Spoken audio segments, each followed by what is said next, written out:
Assalamualaikum warahmatullahi wabarakatuh. Bagaimana kabarnya hari ini anak-anak?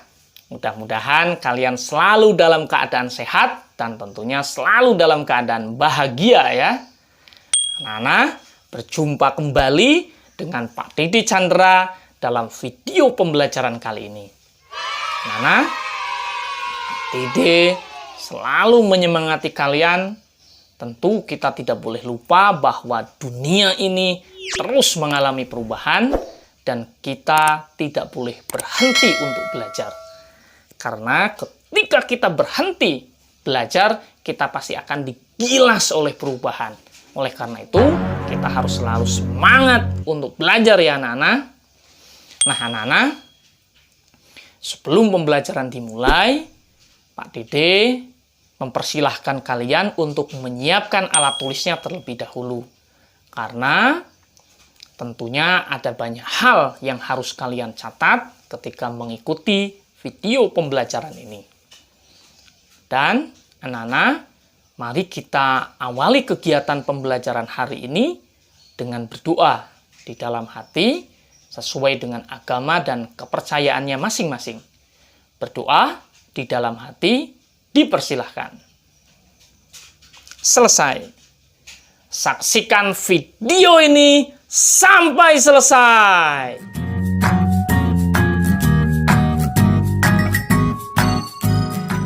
Nah, anak-anak, kali ini kita akan belajar tema 3, subtema 2, pembelajaran 3 dan 4. Tema 3 masih tentang tokoh dan penemuan, subtema 2 tentang penemuan dan manfaatnya. Anak-anak, tujuan pembelajaran yang hendak kita raih hari ini, yang pertama adalah setelah membaca, peserta didik mampu menyebutkan informasi penting dari teks eksplanasi yang dibaca yang berjudul Si Paralel Penyelamat Jalan dengan tepat. Yang kedua, setelah membaca, peserta didik mampu menulis informasi penting dari teks eksplanasi yang berjudul Si Paralel Penyelamat Jalan dalam bentuk peta pikiran dengan sistematis. Kemudian yang ketiga, setelah berdiskusi, peserta didik mampu mengidentifikasi contoh pelaksanaan kewajiban dalam kehidupan sehari-hari dengan tepat. Yang keempat, setelah berdiskusi, peserta didik mampu menjelaskan dampak dari melaksanakan dan tidak melaksanakan tanggung jawab terhadap kewajiban dengan tepat. Dan yang terakhir, yaitu yang kelima, peserta didik mampu mengubah kalimat tidak efektif dari teks si kotak ajaib menjadi kalimat efektif dengan benar. Nah, anak-anak, Pak Dede ingin mengajak kalian untuk membaca bersama-sama sebuah bacaan atau teks dengan judul Si Paralel Penyelamat Jalan. Gareth Augustus Morgan adalah penemu lalu lintas pada tahun 1923 yang sekarang digunakan di berbagai negara di dunia. Lampu tersebut bermanfaat untuk mengatur lalu lintas dan menyelamatkan pengguna jalan dari kecelakaan. Morgan, seorang warga Amerika berkulit hitam yang peduli dengan keselamatan orang lain. Ia terpanggil untuk menciptakan sistem lampu lalu lintas setelah menyaksikan seringnya terjadinya kecelakaan antara mobil dengan kereta kuda. Coba kalian perhatikan foto yang tampak pada layar kalian. Itulah dia penemu lampu lalu lintas. Anak-anak, kita lanjutkan membaca teks. Lampu lalu lintas temuan Morgan menggunakan rangkaian paralel. Berbeda dengan rangkaian seri yang disusun sebaris, rangkaian paralel adalah rangkaian listrik yang disusun berderet, di mana masing-masing lampu memiliki rangkaian sendiri yang terhubung kepada sumber energi. Oleh karena itu, apabila ada satu atau lebih komponen yang rusak atau dicabut, maka komponen lainnya akan tetap berfungsi tanpa gangguan sama sekali. Prinsip kerja sebuah lampu lalu lintas adalah terdapatnya 3 buah lampu yang saling terhubung secara paralel. Sungguh mulia tujuan Morgan menciptakan lampu lalu lintas. Dapat dibayangkan jika tidak ada lampu lalu lintas di jalur jalan raya yang ramai, sebuah penemuan yang baik tentunya akan memberikan manfaat bagi banyak orang. Nah, anak-anak, Pak Dede ingin mengajak kalian sekarang mengamati paragraf pertama dari sebuah bacaan yang berjudul Si Paralel Penyelamat Jalan. Nah, tadi kan sudah kita baca bersama ya. Biar kita lebih mengingat bacaan itu, mari kita baca sekali lagi ya anak-anak, sambil kita mengamati lebih dalam. Gareth Augustus Morgan adalah penemu lalu lintas pada tahun 1923 yang sekarang digunakan di berbagai negara di dunia.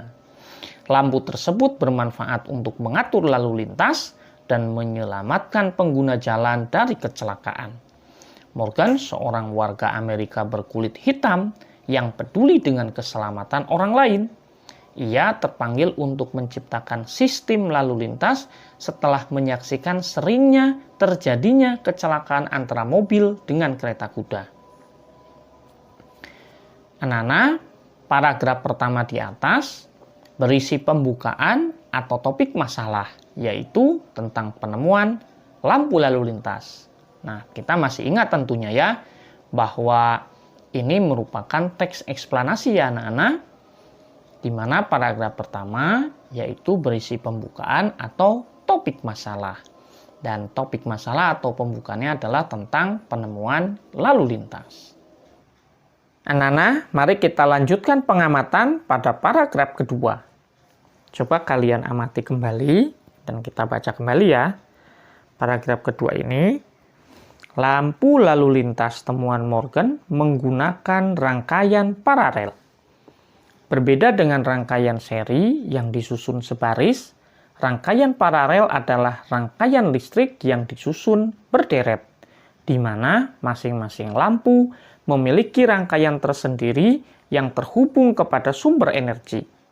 Oleh karena itu, apabila ada satu atau lebih komponen yang rusak atau dicabut, maka komponen lainnya akan tetap berfungsi tanpa gangguan sama sekali. Prinsip kerja sebuah lampu lalu lintas adalah terdapatnya 3 buah lampu yang saling berhubungan secara paralel. Nah, anak-anak, kalau kita amati lebih dalam, paragraf kedua ini berisi deret penjelas ya anak-anak, yaitu rangkaian listrik pada lampu lalu lintas dan prinsip kerja lampu lalu lintas. Baik, kita lanjutkan anak-anak pengamatan kita pada paragraf yang ketiga. Kita baca ulang. Sungguh mulia tujuan Morgan menciptakan lampu lalu lintas. Dapat dibayangkan jika tidak ada lampu lalu lintas di jalur jalan raya yang ramai.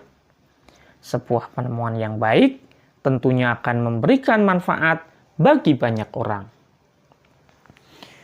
Dari paragraf 3 ini, kita bisa mengidentifikasi bahwa isinya adalah berupa kesimpulan atau pendapat penulis, yaitu penemuan lampu lalu lintas adalah penemuan yang baik yang memberikan manfaat bagi banyak orang. Nah, anak-anak, sekarang mari kita tuangkan hasil pengamatan kita terhadap bagian-bagian teks eksplanasi ilmiah dalam bentuk diagram atau peta pikiran berikut ini. Yang pertama, topik masalah pada pembukaan yaitu penemuan lampu lalu lintas. Lalu berikutnya, data-data pendukung pada deret penjelas, yaitu rangkaian listrik pada lampu lalu lintas adalah rangkaian paralel. Kemudian prinsip kerja lampu lalu lintas adalah terdapatnya 3 buah lampu yang saling terhubung satu sama lain. Dan yang terakhir, yaitu kesimpulan dan pendapat penulis pada bagian penutup adalah penemuan lampu lalu lintas adalah penemuan yang baik yang memberikan manfaat bagi banyak orang. Anak-anak, pada pertemuan sebelumnya, kamu telah belajar tentang penemu jam. Salah satu manfaat dari penemuan jam adalah membantu kita disiplin terhadap waktu. Bagaimana dengan kamu? Apakah kamu sudah disiplin waktu? Jangan sampai waktu yang kita miliki terenggut oleh kesenangan kita bermain game online ya anak-anak. Jangan sampai kita juga terjebak dengan komunikasi melalui media sosial sampai kemudian kita lupa untuk belajar, lupa untuk beribadah, bahkan sampai kita harus begadang dan lupa dengan aktivitas-aktivitas keseharian yang penting seperti mandi, makan. Jangan sampai seperti itu ya anak-anak. Nah, anak-anak, Pak Dede ingin mengajak kalian untuk berdiskusi. Pernahkah kamu datang terlambat ke sekolah? Mudah-mudahan tidak pernah ya. Nah, siapa saja yang kita rugikan saat kita datang terlambat? Iya, betul ya. Tentunya yang pertama adalah diri sendiri yang rugi. Ketika kita datang terlambat, maka kita akan ketinggalan pelajaran. Kemudian tentunya kita malu ya dengan teman-teman yang lain. Dan tentu kita akan mendapatkan teguran ya dari guru, nasihat dari guru. Dan tentunya yang berikutnya tidak hanya diri kita sendiri yang mendapatkan kerugian, guru juga rugi. Kenapa? Karena guru harus mengulang kembali kepada anak yang terlambat. Atau kalaupun tidak mengulang, pada akhirnya guru tidak bisa maksimal dalam menyampaikan pembelajaran karena ada anak yang terlambat. Guru juga perhatiannya ketika mengajarkan akhirnya jadi terganggu. Karena apa? Karena ketidakhadiran peserta didik di dalam kelasnya. Apalagi tidak ada kabar. Ternyata tiba-tiba dia terlambat datang. Nah, tentu selain diri sendiri juga guru yang dirugikan atas keterlambatan para peserta didik. Nah, begitupun dengan teman-teman kalian akan mengalami kerugian. Loh, di mana ruginya, Pak Dede? Nah, ruginya adalah ketika teman-teman kalian sedang konsentrasi belajar, lalu kemudian tiba-tiba ada anak yang datang terlambat, maka tentu ini akan mengganggu keseriusan, kehikmatan proses pembelajaran sedang berlangsung. Karena kehadiran kalian yang tiba-tiba datang ke kelas akibat keterlambatan. Nah, oleh karena itu, tentu kita harus menyadari bersama bahwa ini adalah sesuatu yang merugikan dan tentunya tidak boleh kita lakukan ya anak-anak. Nah, anak-anak, ketika kita datang terlambat, adakah dampaknya bagi kita? Nah, seperti yang tadi kita sudah bahas di awal, tentunya ada. Ketika datang terlambat, kita akan ketinggalan pelajaran, kita akan mendapatkan teguran, bahkan sanksi dari Bapak Ibu Guru. Oleh karena itu, jangan sampai terlambat ya anak-anak untuk datang ke sekolah. Nah, berikutnya, apakah ketika kita datang terlambat, kita sudah mengambil hak teman kita untuk belajar dengan nyaman? Nah, seperti yang sudah kita bahas di awal juga ya. Iya, karena pembelajaran jadi terganggu, sebab harus terhenti. Fokus, perhatian juga akan terganggu dengan kedatangan kalian ya. Apakah ketika kita datang terlambat, kita sudah mengambil hak guru kita untuk mengajar dengan nyaman? Nah, seperti yang sudah sekilas kita bahas di awal, tentu saja iya. Karena guru harus menghentikan pembelajaran untuk memberikan nasihat dan sanksi pada siswa yang datang terlambat. Kemudian, fokus perhatian guru juga akhirnya terpecah ya. Karena ketika ada peserta didik yang tidak hadir di kelas, tentu kan ini menjadi pemikiran bagi guru.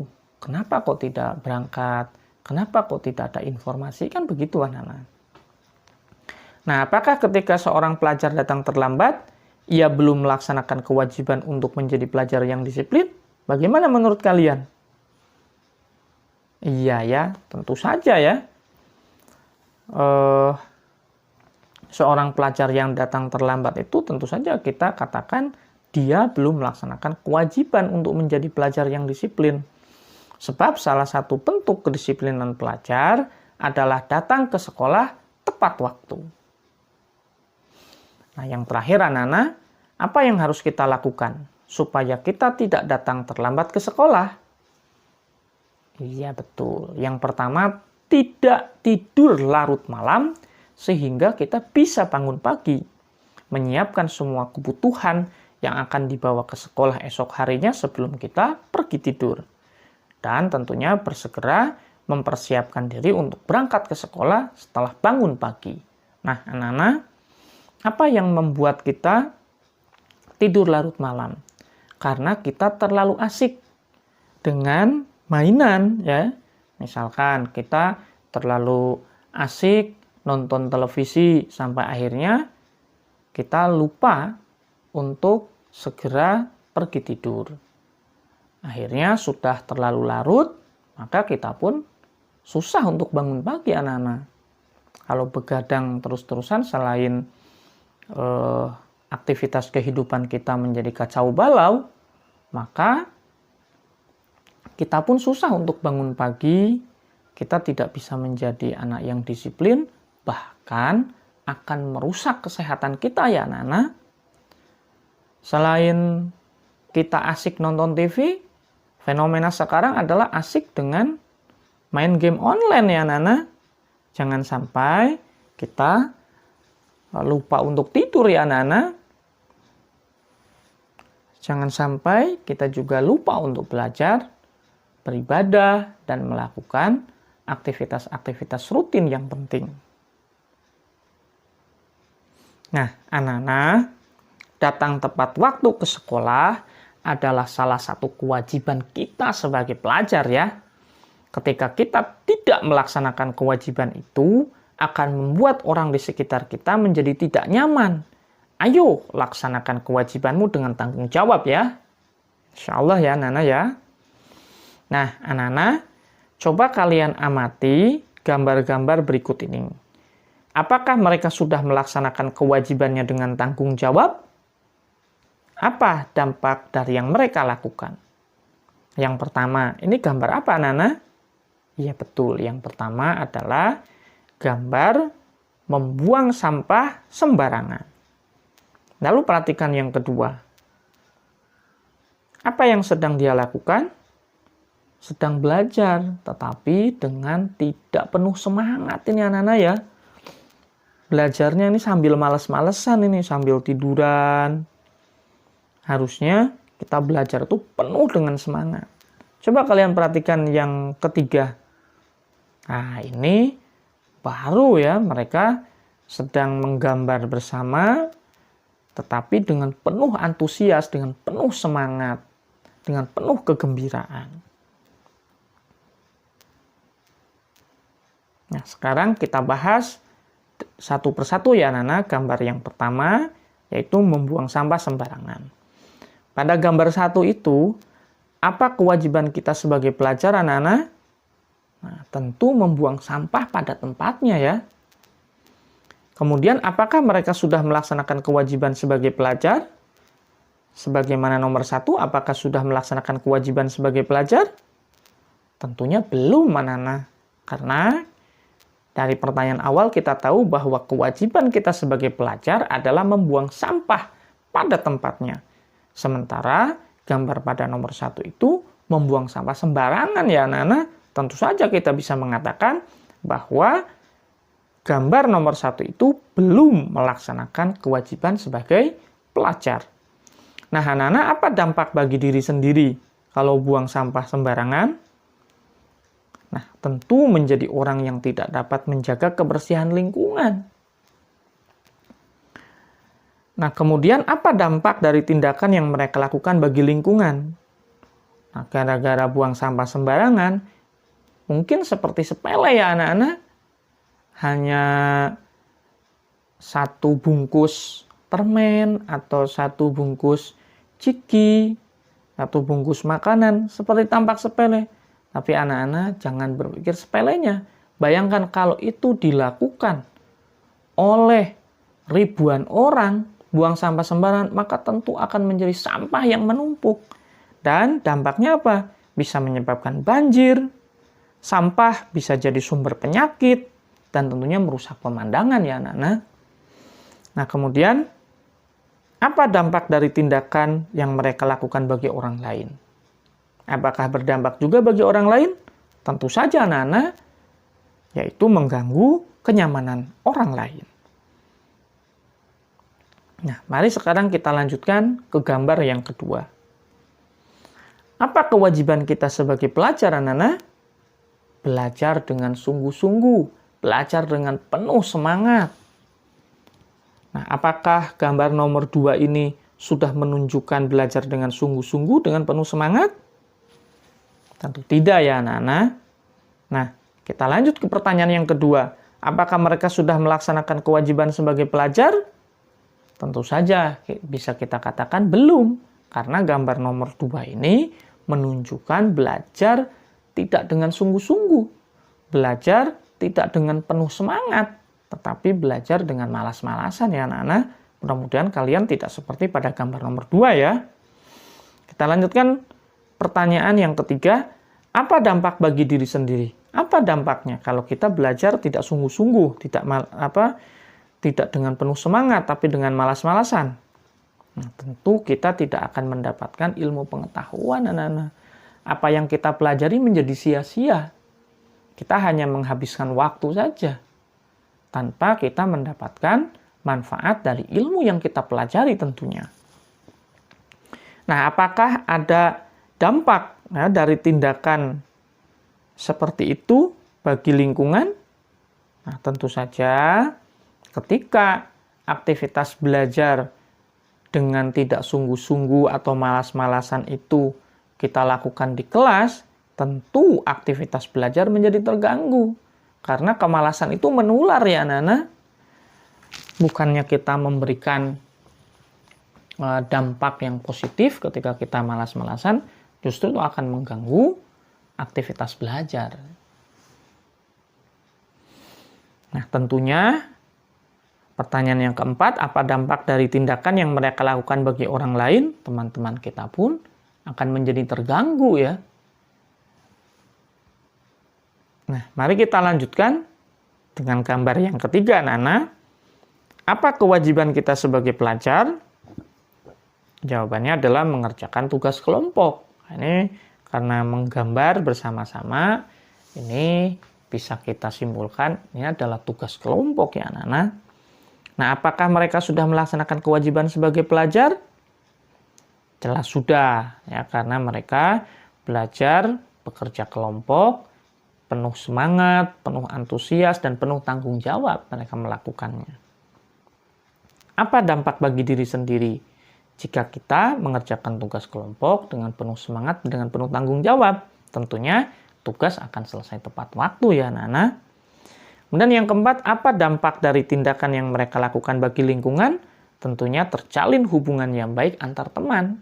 Karena kita sudah melaksanakannya dengan penuh semangat, dengan penuh tanggung jawab, dan dengan rasa kerjasama yang baik ya. Kemudian yang terakhir, apa dampak dari tindakan yang mereka lakukan bagi orang lain? Tentu ini bisa memberikan contoh yang baik tentang kerjasama. Dan semangat kerjasama ini bisa menular kepada yang lain anak-anak, sehingga bisa menjadi contoh yang baik bagi yang lain ya. Dan Pak Dede berharap mudah-mudahan kalian seperti yang tampak pada gambar nomor 3. Nah, Nana, sekarang coba tuliskan kewajibanmu yang lain sebagai pelajar. Apa dampaknya jika kamu tidak melaksanakan dengan tanggung jawab? Pak Dede beri contoh ya, kewajiban pelajar adalah melakukan piket kelas. Apa dampak jika tidak melaksanakan kewajiban piket kelas? Tentu kelas menjadi kotor dan mengganggu aktivitas belajar. Apakah kalian bisa nyaman kalau belajar di ruangan yang kotor? Tentu tidak, bukan? Kewajiban belajar berikutnya adalah mengerjakan PR. Nah, apa dampak jika kita tidak melaksanakan kewajiban berupa mengerjakan PR?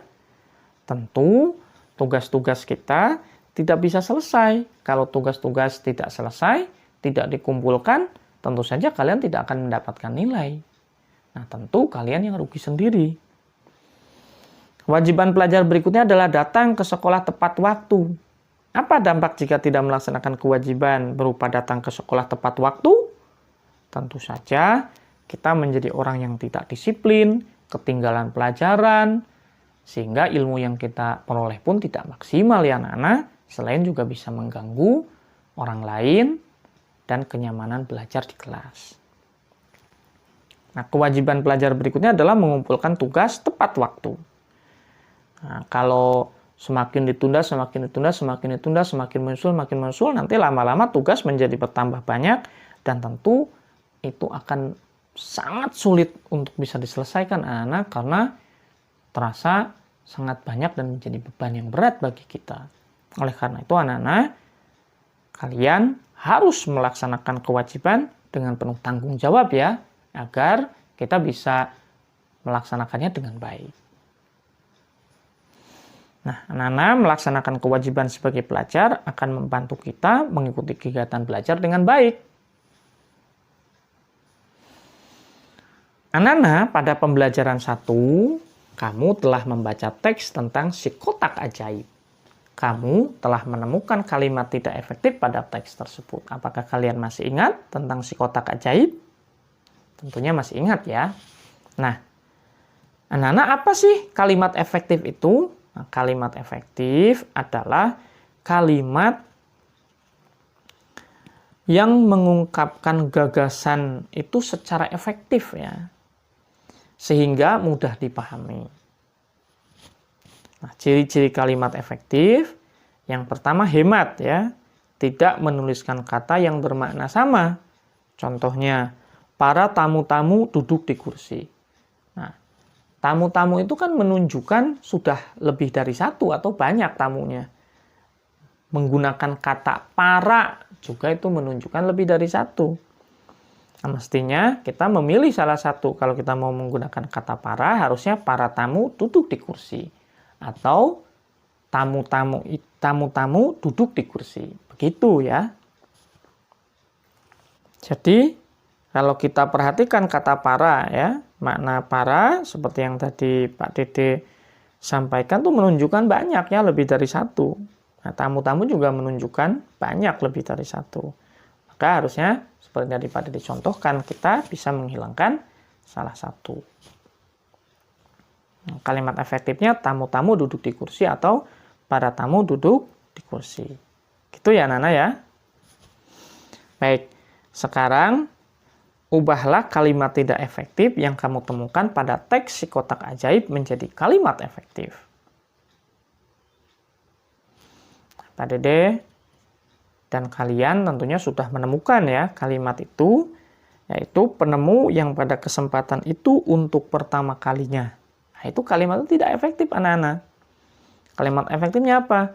Penemu yang pertama kali. Ya, tidak harus mengatakan penemu yang pada kesempatan itu untuk pertama kalinya. Nah, itu kan boros kata ya Nana. Cukup kalimat efektif itu sama saja sebetulnya dengan mengatakan penemu yang pertama kali. Itu kan sudah bermakna sama, jadi tidak perlu pemborosan kata. Kemudian di teks si kotak ajaib juga kita menemukan ada kalimat lalu televisi kemudian terus berkembang. Nah, lalu dan kemudian itu juga sama maknanya ya. kita bisa mengatakan televisi terus berkembang. Nah, ini lebih hemat, tetapi maknanya juga sama. Kemudian berikutnya kita juga akan menemukan dari teks si kotak ajaib kalimat yang tidak efektif di depan para bapak-bapak dan ibu-ibu. Nah, seperti contoh yang tadi kita bahas ya sebelumnya, tentu kalimat efektifnya di depan bapak-bapak dan ibu-ibu. Itu lebih efektif. Wah, tidak terasa anak-anak, kita sudah sampai di penghujung proses pembelajaran kita pada hari ini. Seperti biasa, Pak Dede ingin mengajak kalian untuk merenungkan kembali apa saja yang telah kita pelajari hari ini dan apa pula manfaatnya. Ya, betul ya, hari ini kita sudah belajar menyebutkan informasi penting dari teks eksplanasi yang dibaca yang berjudul Si Paralel Penyelamat Jalan ya. Nah, kita sudah menentukan informasi penting ya dari teks eksplanasi. Ada bagian topik pembuka, ada deret penjelas, dan ada kesimpulan atau pendapat penulis tentunya ya. Nah, setelah kita dapat menyebutkan info penting dari teks eksplanasi itu, kemudian kita juga sudah belajar menuliskannya dalam bentuk peta pikiran secara sistematis ya anak-anak. Kemudian kita juga sudah belajar mengidentifikasi contoh-contoh pelaksanaan kewajiban dalam kehidupan sehari-hari. Dan kita juga membahas dampak dari melaksanakan dan tidak melaksanakan tanggung jawab terhadap kewajiban. Serta yang terakhir, kita juga belajar mengubah kalimat tidak efektif menjadi kalimat efektif ya, terutama kalimat-kalimat yang ada pada teks yang berjudul Si Kotak Ajaib. Nah, tentu anak-anak apa yang kita pelajari hari ini tentu sangat bermanfaat. Selain kita semakin terampil dalam mengidentifikasi teks eksplanasi, tentu kita juga bertambah pengetahuan ya, siapa penemu dari lampu lalu lintas, kemudian bagaimana cara kerjanya, kemudian rangkaian apa yang ada di dalamnya. Tentu itu pengetahuan yang sangat berharga bagi kita dan mudah-mudahan bisa menginspirasi kita semuanya sebagai penemu-penemu di masa yang akan datang. Kemudian anak-anak, kita juga bisa merasakan manfaat dari apa yang kita pelajari hari ini. Kita betul-betul bisa memahami hidup dan kehidupan ini, dan tentunya mudah-mudahan kita termasuk anak-anak yang bisa menjalankan kewajiban secara tanggung jawab ya anak-anak. Karena kalian adalah generasi penerus bangsa ini. Apa jadinya kalau kalian tidak pernah melaksanakan kewajiban kalian dengan penuh tanggung jawab? Kalian tidak belajar, tidak mengerjakan PR, kemudian tidak melakukan aktivitas ibadah. Kita hanya menghabiskan waktu dengan bermain, dengan nonton televisi. Tentu kalian yang akan merasakan kerugian, dan dalam skala yang lebih besar, bangsa ini akan mengalami satu keadaan yang berbahaya tentunya anak-anak, karena kehilangan generasi-generasi masa depan yang cemerlang. Dan kemudian yang terakhir, kita juga jadi tahu ya bagaimana mengubah kalimat tidak efektif menjadi efektif. Sehingga kalau kita menulis atau berkomunikasi bisa lebih efektif ya. Nah, anak-anak, itu dia yang kita pelajari hari ini dan manfaat-manfaat dari apa yang kita pelajari hari ini. Akhirnya, Pak Dede mengucapkan terima kasih yang sebesar-besarnya karena kalian sudah menonton video pembelajaran ini sampai selesai. Dan Pak Dede memohon maaf apabila ada kata-kata yang kurang berkenan dan jika ada kesalahan dalam menyajikan video pembelajaran ini. Anak-anak, mudah-mudahan apa yang kita pelajari hari ini bisa kita aplikasikan dalam kehidupan sehari-hari dan tentunya menjadi ilmu yang bermanfaat dan barokah. Mari kita tutup kegiatan pembelajaran hari ini dengan berdoa di dalam hati secara bersama-sama ya anak-anak. Berdoa sesuai dengan agama dan kepercayaan masing-masing di dalam hati dimulai. Selesai? Tonton video pembelajaran selanjutnya. Assalamualaikum warahmatullahi wabarakatuh.